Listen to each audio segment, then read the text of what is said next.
We are here in Casa Bonum Pastor in Rome, weeks into, has it been 2 weeks? 2 weeks. 2 weeks into the synodal process, and we have Michael Higgins, friend of Concerned Lay Catholics, with us to answer a few questions about where we're at in the synodal process. Good day to you. Good to see you. So, right into the questions. In a recent article, you said your expectations for the Synod are, quote, both a lot and a minimum. You've been here now for 2 weeks. Have your expectations shifted at all? And if so, why? Well, it's gratifying to see that somebody is reading the Globe and Mail. They haven't shifted, really. I have benefited from having the opportunity to meet many people, either in a parallel synod or in the official synod within the Vatican, talking about issues of great concern to Catholics throughout the global church. The opportunity to see what really is the rich expression of globality, which is kind of a neologism, but anyway, captures the global nature of the church, is a wonderful visual.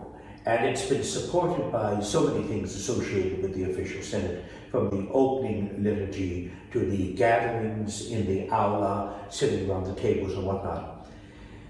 I have to say, my principal disappointment, however, was one that I didn't anticipate, and it is a significant limitation. Pope Francis made the decision shortly before the synod was convoked that he wanted a fasting of the word. He discouraged the delegates from speaking to the media, and his reasons for doing so are not unreasonable. He sees the synodality as primarily as a spiritual process, and so he wants to affirm that both in the structure of what happens during the course of the day, but also to avoid creating unnecessary polarization, any cult of the personality, people who like being in front of the media, exploiting the media, other people who just simply will feel compromised if they have to answer questions to the media, thereby affecting in a negative way their involvement in their small circles, or what are called the circuli minoris. That's the Pope's reasoning. It is coherent, it's pastoral, but it's counterproductive in my view. Because what's happened is that those of us in the media who are covering this, and I'm covering it by way of being a credentialed journalist by the Vatican for Paul's Press, because I'm reading this book on the Synod, it complicates my life no end, because it means that those of us who are in the progressive or the liberal media find ourselves in a highly defensive position. We usually are responding to questions of why we can't access this, why we can't get that, and trying to reconcile it with Pope Francis's commitment to openness and transparency and to healthy dialogue and to paresia, freedom to speak in the Spirit. So how do you reconcile this when you have these constraints, right? The anti-Francis media, which is ultra-conservative, indeed obscurantist, they're having a field day, because for them, and you can see it every day in press briefings, they see this as a perfect illustration of the contradictions of the Pontiff, number one. Number two, of a hidden agenda. I don't think there's a hidden agenda, but they think there's a cabal. There's the Pope working. They're going to create their own thing. They don't really want exposure to the press. So the conservative press is having a field day. The liberal press is on the defensive. And we have to run around, find people who will speak to us, even though, there's a seal of confidentiality. Now, I have been told by one delegate that the Pope also communicated that to the delegates that they should talk to the press. So if that is in fact true, why do we have this ambiguity? I mean, they either speak to the press or they don't speak to the press. The Pope said that many bishops were not in agreement with him. I suspect that's very much true. but that hasn't prevented Francis from opening things up in the past. Here's my view on this, Mark. This is a long-winded response to your question, but here's my view on this, because I've been thinking about it, write this stuff every day, right, to keep on top of it. My view is that Francis may have decided that the first session of the Synod will build a confidence, a trust, a generosity of feeling among the groups, and that the second session will allow for that greater liberality when people know who they are, they've gone through some discernment. Let's bring in the press, let's bring in larger numbers here to witness some of this. So my sense is that this might be part of a strategy in this part. The first part, build confidence among the delegates themselves, which is sometimes difficult, getting them feeling comfortable in their active spiritual discernment and all this, and then say, okay, in the second session, when we've gone through this additional year, then we'll be in a position to be more comfortable working with the media. That, I hope that that's the strategy.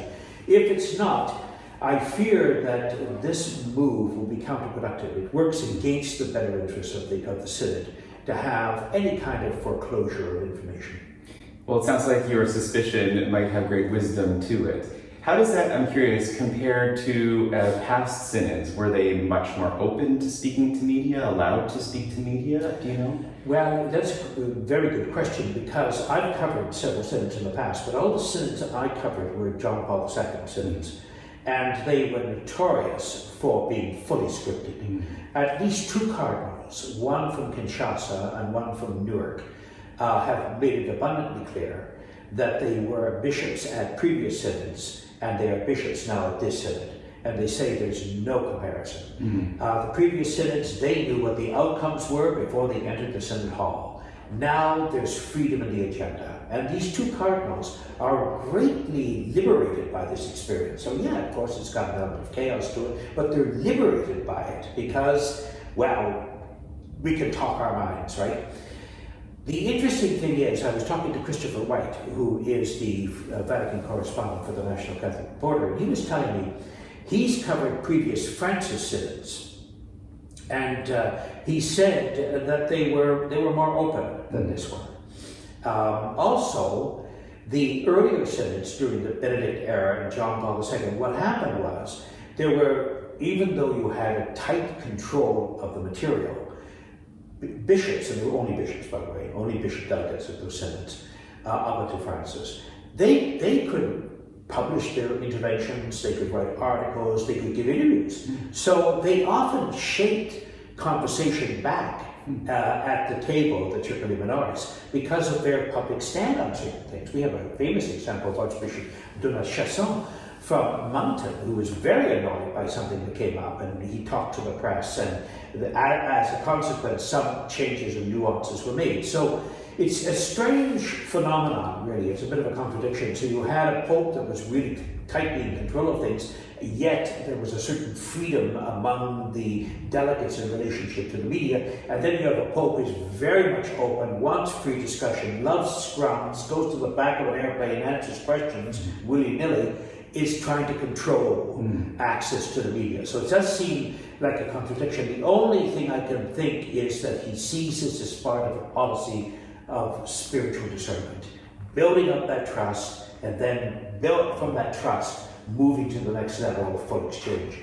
I could be wrong. I mean, it makes sense considering how thoughtful this synod has been from the beginning. Everything, as you say, kind of strategic, discerning, reflective of an overall strategy.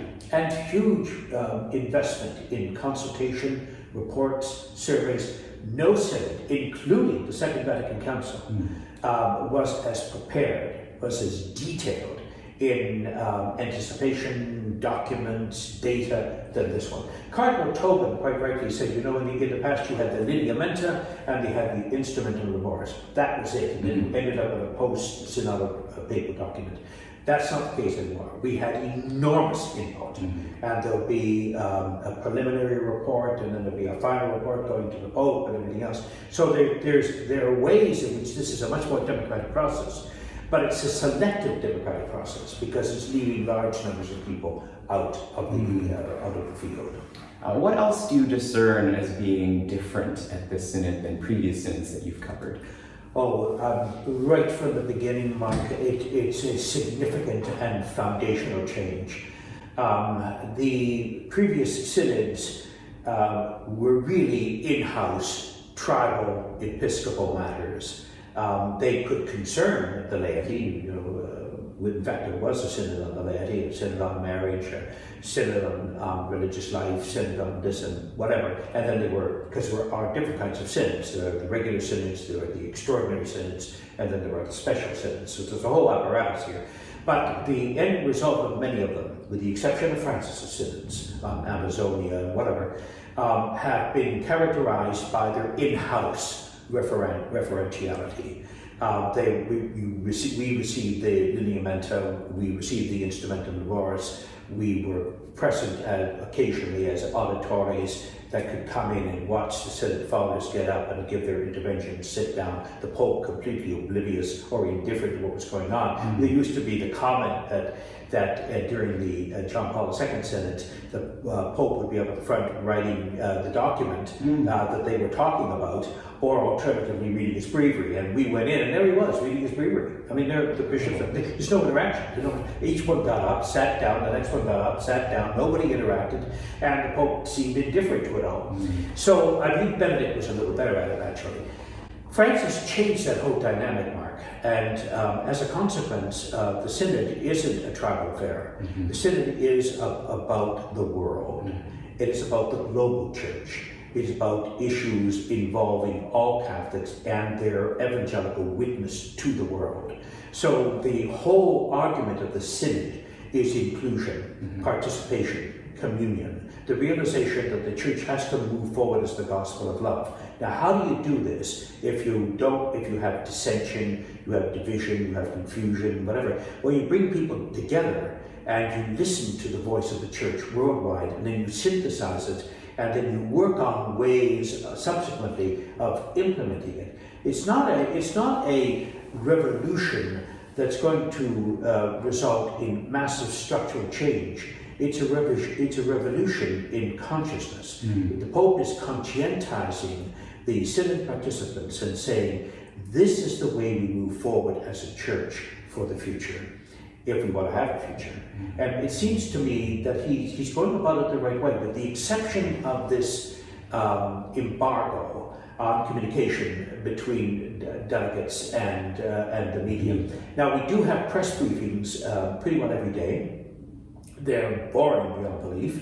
The press office of the Holy See gives these really banal, heavily redacted summaries of what was going on, of no interest to anyone. And then they have a series of representatives from the Synod. They're very good. And we've had some wonderful exchanges where they felt comfortable to respond. But again, they're not terribly disclosing around particulars. There seems to be always the emphasis on the process. Journalists, writers, academics are interested in content, not just exhortative prose, pious platitudes. We want to know something, right? And right now it's still really quite porous, it's quite fluid. But again, there's a reason behind this. Pope Francis is a Jesuit. The spiritual exercises shape Pope Francis. When he talks about discernment, he doesn't mean discernment in a generic sense. He's talking about it in a very specific spiritual sense. So that the Synod has, from the moment Timothy Radcliffe gives the 3-day retreat, right through to its process now, where they stop for prayer after 3 or 4 interventions. They stop for several minutes of prayer. Is his effort to encase this in a tomb, not of despair and fear, but in a tomb that will be open to the world. So it's the kind of the tomb that, Jesus comes out of, right? I mean, it's tomb and womb. So Francis is in the process of creating a new way of acting as Christians and being church. We're often impatient about it because we want results, right? And particularly North Americans want results immediately, and they want their results. He knows that the North American church is only part of the larger church, And so if you look at the composition around the table, you will find, and Catholic Clifford can speak to this more specifically, of course, because she is a synod delegate, you will find that they represent different constituencies, different ethnicities, different clerical status, some from the Eastern Rite churches, different genders and everything. So it's right across the board, right? And this is intentional because you want to capture in microcosm something of the larger macrocosm of the church. And then you want to form them in a way of discernment so that they in turn can go back to their churches, the local or particular church, and begin the process of that global reform that the Pope has in mind. This is all long term. Like this is years in waiting. So if people are thinking, well, Pope's going to come out with a statement that will radically alter church teaching on this or that, I think their expectations are unrealistic. Right. But if they have a sense that the Pope has begun a process that is irreversible and that will change the face of the church, which I believe to be the case, then we have to trust not only in the Spirit, but we have hope. How does this work? You talk about representation around the table, and this is unprecedented synod because we have women delegates. You mentioned our very own friend of CLCs and Canadian, Dr. Catherine Clifford. We hope to interview and to also share a video of her. Speak to us more about Canadian representation and even in past synods, Canadian influence in synods. Well, the Canadian representation, there are delegates that are elected by the Episcopal Conference, right? And so we have two French Canadian bishops and we have two English bishops. We also have Francis appointing some outside of the papal appointments. So the Archbishop of Vancouver, Michael Miller, is Basilian, is on the Synod delegate. Jacques Routier, a theologian from Laval, he's an appointee. And then, of course, we have Kathy Clifford, and we have several lay people, a couple from Ontario, and then additional ones from outside Ontario, in Quebec and whatever. So we have that representation. We also have Cardinal Cherney, we have dicasterial cardinals, and we even have retired dicasterial cardinals. So Cardinal Poiret, even though he's the retired cardinal in charge of the making of bishops, he's the bishop maker, if you like.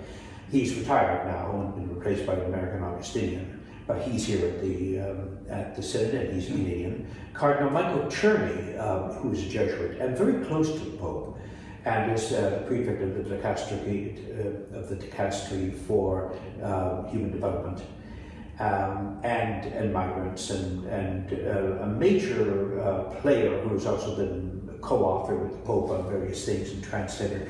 So he's quite influential. He's probably the most influential Francis-friendly prelate we have. So then there are Canadian groups like Concerned Canadian Catholics, right, or the Catholic Network of Women Equality, who are here in terms of setting up not a parallel synod, but a complementary synod, working with the official synod. And I think that's been wonderfully fruitful.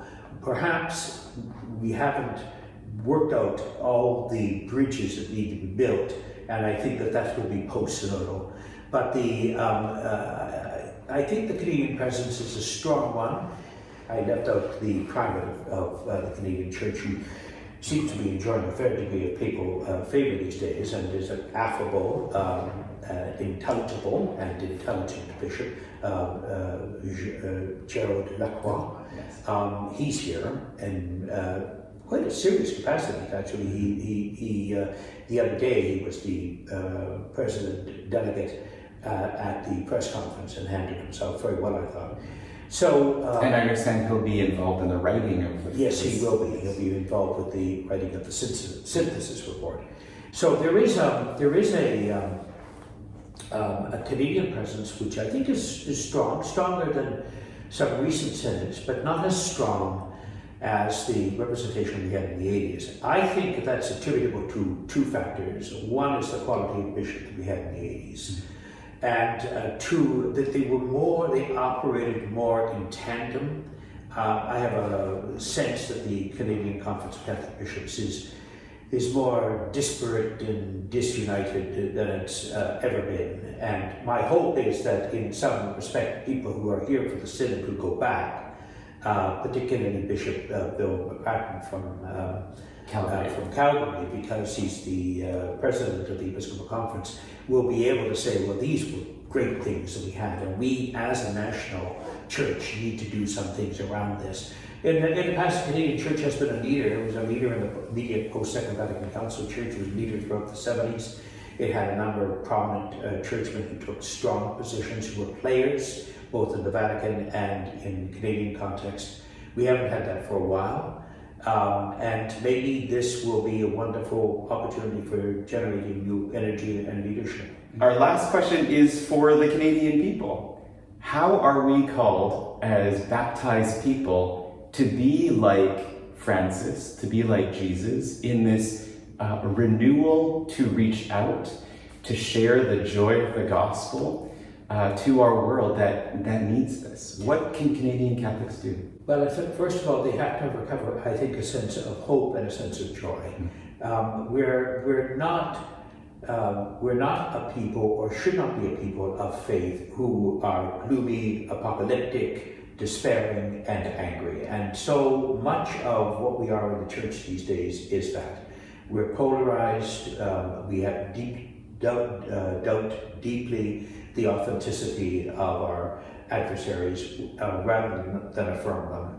And we need a new template for understanding how we as a Christian community can be a leaven for an increasingly polarized Canadian country, not just church, but Canadian country. Because one of the things that's key about this synod, and very much reflective of the way Francis operates, Mark, is its externality, its ad extra focus.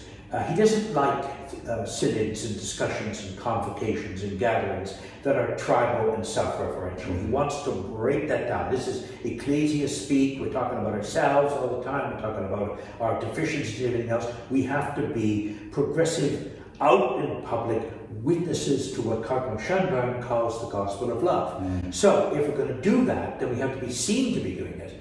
And that means we have to break out of the kind of in-house discussion groups and fights that we have.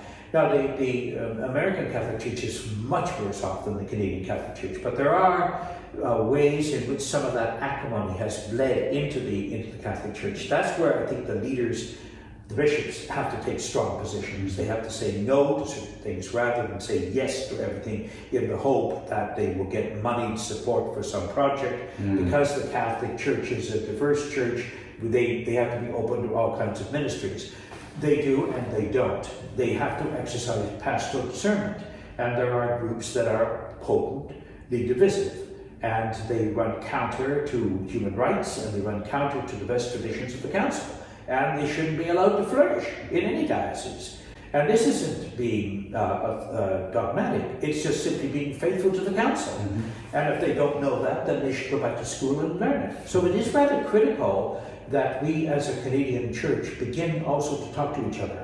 I have certainly been disappointed in the fact that Catholic publications, journalism and whatnot, that allow Catholics to talk to each other have increasingly disappeared. So, and we are left with a repository or a residual presence which tends to be quite conservative. And that's fine, but we also need the alternative. And the alternative has disappeared. So the Prairie Messenger went, the Western Catholic Reporter went, Compass went, Grail went, Catholic Times went, Catholic Times of Montreal went. These have all disappeared, right? And the Catholic Monitor in Newfoundland. So what we have left are the New Freeman, BC Catholic, it's going to be very conservative, and the Catholic Register, which is the dominant medium for Catholic news, which is hardly a bastion of liberal or reflective opinion. It's rather homogeneous. At one point it wasn't. There was a real effort to make it heterogeneous. And my hope is with Archbishop Leo now in charge in Toronto, that it will open itself to be more broadly representative of Catholic opinion. I understand that the editor has asked Kathy P. To contribute, and that's good news. And in fact, she has already done so. So we need to do that. I'm not. I know we have Salt and Light and whatever, and we have the Communications Bureau operating under the CCB that send out various texts and whatnot. I'm a strong believer in the fact that we have to penetrate the secular media. Most Catholics receive their news about the church and society through the secular media. They don't through the religious media. Now, also some papers have limited reach. So we need Catholic opinion shapers and commentators to be in the CBC, CTV, writing for the Globe and Mail. I'm not just talking about myself, but a new generation of people like you. You've been doing a lot of CBC work recently. That's very important. To have the Catholic voice with its diversity and its integrity out there in the public forum is key. It's key because if we don't do that, we become increasingly tribal. We pull ourselves in, and that runs contrary to not only Pope Francis's vision, but the whole point of evangelization is to look outwards, not to look inwards. So I think we're at a critical point in the Canadian Church where we have to be serious about getting ourselves reinserted into the Canadian discussion. We've been increasingly marginalized. That's not entirely our fault, but we haven't been proactive in correcting that. Thank you so much for your time. I've listened to you for hours. You're just a font of wisdom and knowledge, and I'm so very grateful for this. Thank you. Thank you.